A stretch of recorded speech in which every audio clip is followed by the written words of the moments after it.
Il y a deux médias parfaitement neutres et totalement impartials qui nous prévient. Si on le veut élever correctement nos gamins, il ne faut pas jouer avec eux. Parce qu'on risque de les pousser à reproduire des schémas genrés. C'est-à-dire que, imaginez, vous êtes papa, et vous jouez, je sais pas, à la voiture avec votre gamin.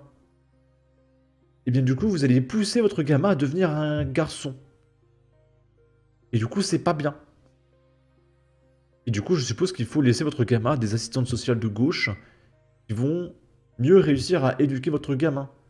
En le faisant jouer à la poupée, à la dinette, on va l'habiller avec des robes, etc. Et là, vous aurez élevé votre gamin correctement. Ok? Donc on va écouter cette étude relayée par Le Monde et France Inter, hein, ces médias parfaitement neutres et impartials, Voilà, on a beau les aimer très fort. qui, je rappelle, reçoivent des millions d'euros de subventions par nos impôts. On aimerait bien Croque boire carotte. tranquille notre café sans avoir à chercher un feu vert dans la pioche du Milborn. Alors est-ce que c'est un problème, se demande Clara Georges dans sa rubrique Daron Daronne, si les parents n'investissent pas les activités ludiques, comme disent les spécialistes. Alors non, pas forcément, et tant mieux, car l'adulte qui intervient dans le jeu de son enfant le pousse sans le vouloir à reproduire des schémas genrés. Voilà, c'est ce que dit cette étude relayée par Le Monde, parce que les papas notamment jouent plus volontiers au foot qu'à la poupée. Conséquence, les garçons qui bénéficient de tant de jeux avec leurs parents vont plus souvent que les autres aller vers des jeux dits de garçons. En revanche, cet article rappelle l'importance de l'imitation chez les enfants. Si je vois papa cuisiner, ça me donne envie de jouer à la dinette. Voilà, zéro culpabilisation. On a le droit d'abandonner le croque-carotte pour préparer un gâteau et tout le monde passera un excellent dimanche. Merci, c'est J'ai vraiment beaucoup de mal à comprendre de quoi ils se plaignent. Mon petit frère, il avait une dinette. J'ai joué à la dinette avec lui. Voilà, on cuisinait des trucs quand on était petit, enfin des trucs en plastique. Bon, bah je comprends pas le problème en fait. Il me semble, hein, peut-être que je me trompe, mais il me semble que les chefs cuisiniers sont majoritairement des hommes. Hein.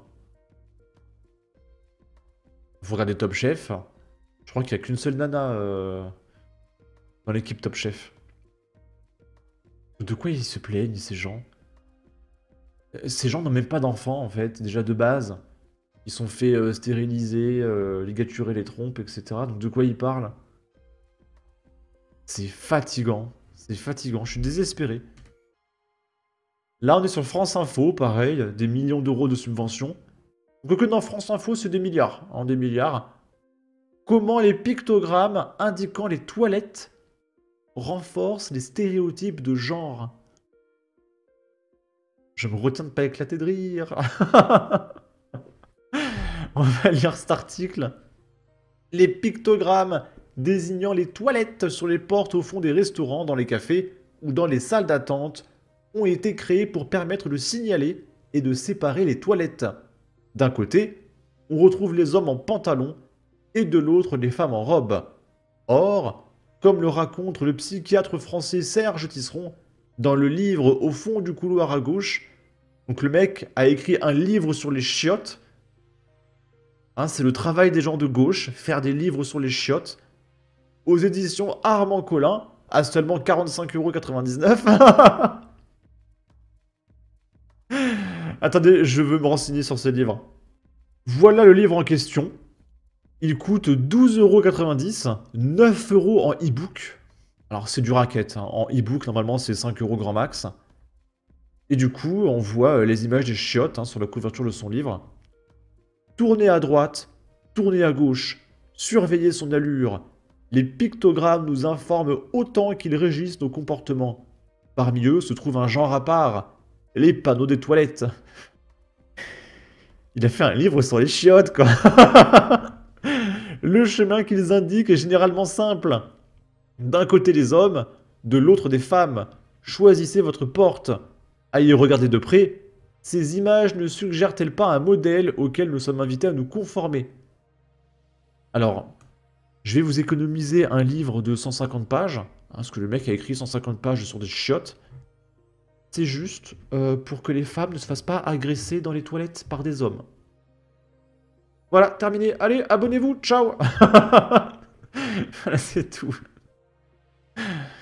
Donc si vous voulez bien me donner, je sais pas, 30 000 € de subvention, parce que mon quotient intellectuel est 14 fois plus élevé que ce mec, moi je veux bien récupérer un petit chèque, voilà, s'il vous plaît, je vous écris des livres plus intéressants.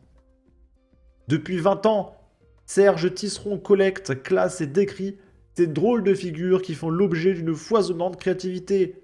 Détournements d'œuvres d'art ou d'icônes du cinéma, dessins de gamins, portraits de famille ou photos animalières, les pictogrammes s'exposent. Un étonnant musée qui en dit long sur nous. Je vous invite à ne pas l'acheter. Alors, les pictogrammes ont reflété et alimenté les stéréotypes de genre pendant des décennies. Pour le retrouver, il a photographié les pictogrammes de lieux d'aisance dans plusieurs pays, en France mais aussi aux États-Unis. Il y a donc observé des pantalons et des jupes, mais aussi des silhouettes aux épaules larges, inspirant la force pour les hommes, et des silhouettes au bassin large, inspirant la maternité ou la séduction pour les femmes. Alors non, c'est juste qu'il faut trouver deux dessins différents en fait, pour qu'on puisse en un coup d'œil reconnaître c'est quoi une femme et un homme. Parce que quand on n'est pas de gauche et qu'on voit un dessin, on reconnaît tout de suite si c'est un homme ou une femme. Alors que les gens de gauche, ils n'arrivent pas à savoir ce que c'est une femme, tu vois. Les gens intelligents, ils voient un dessin, hop, c'est bon, je sais où c'est. Voilà. Parce que si les dessins se ressemblent trop, bah tu sais pas où aller. Encore une fois, je viens de vous économiser 150 pages. Il y a aussi des gants ou des chaussures à talons pour les femmes et des revolvers pour les hommes. Et des pictogrammes à revolver pour les hommes. Alors là, je demande à voir. Hein. Peut-être que c'est vrai aux États-Unis, hein, je sais pas. Donc on retrouve la force et la violence pour les hommes et la douceur et la délicatesse pour les femmes. Je pense surtout que c'est un délire d'un commerçant afin de différencier les deux portes pour qu'on les reconnaisse tout de suite, tout simplement. C'est vraiment des demeurés à gauche. Hein. Les pseudo-féministes passent leur temps à dénoncer le masculinisme et le patriarcat, mais ne voient aucun problème à fréquenter les mêmes toilettes que des hommes s'identifiant à des femmes. Photo, toilette à l'aéroport de Newark, octobre dernier. All Gender Restroom. Et comme ça, bah, il peut y avoir des mecs qui peuvent choper des nanas dans les toilettes, ça va bien se passer. Alors au moins, ce sera inclusif, hein, tout le monde pourra se faire pointer. Voilà, c'est génial le gauchisme. Et on va terminer avec ça. C'est Lorraine des Asiatiques à droite qui nous partage. Il faut que tout le monde devienne trans du coup, c'est ça? Et il y a Bleu Blanc Rouge qui répond: allez vous faire foutre 20 minutes avec votre wokisme. Carnaval. Pourquoi les déguisements pour gamins sont-ils toujours hyper genrés? Est-ce que vous vous rendez compte, il y a un gamin qui s'est déguisé en Captain America. Alors qu'il aurait dû se déguiser en Wonder Woman. D'accord? C'est terrible. Ils ont vraiment un problème avec les gamins. Hein. Il faut qu'ils tripotent les gamins, il faut qu'ils manipulent les gamins. Ils sont psychopathes, ces gens-là. Hein. C'est quoi votre problème avec... Je comprends pas. C'est-à-dire qu'une femme, une gamine, ne peut pas s'identifier à Wonder Woman, c'est trop violent. Et un gamin ne peut pas s'identifier à Captain America, c'est trop violent. Costume de princesse pour les gamines, de super-héros pour les garçons. Mais... vous savez qu'il y a des super-héros femmes? Hein? Je suis désolé, mais ce sont des demeurés. Hein. Les clichés méchants dans les catalogues sont légion. Voilà, je souffle. Je pense qu'on va s'arrêter sur ça, c'est pitoyable. Oh, je souffle. Hein. Quel avenir je vais offrir à mes gamins dans... Oh là là, j'ai peur. J'ai tellement peur pour mes gamins. Je sens que je vais investir à perte. Je vais faire un gamin et il va vriller à cause de... J'ai très peur. Bon, on verra. Sur ce, n'hésitez pas à donner votre avis, votre opinion, à partager, liker, commenter. Ça aidera au référencement de la vidéo sur YouTube. Abonnez-vous, suivez-moi sur Twitter. Prenez soin de vous. Salut!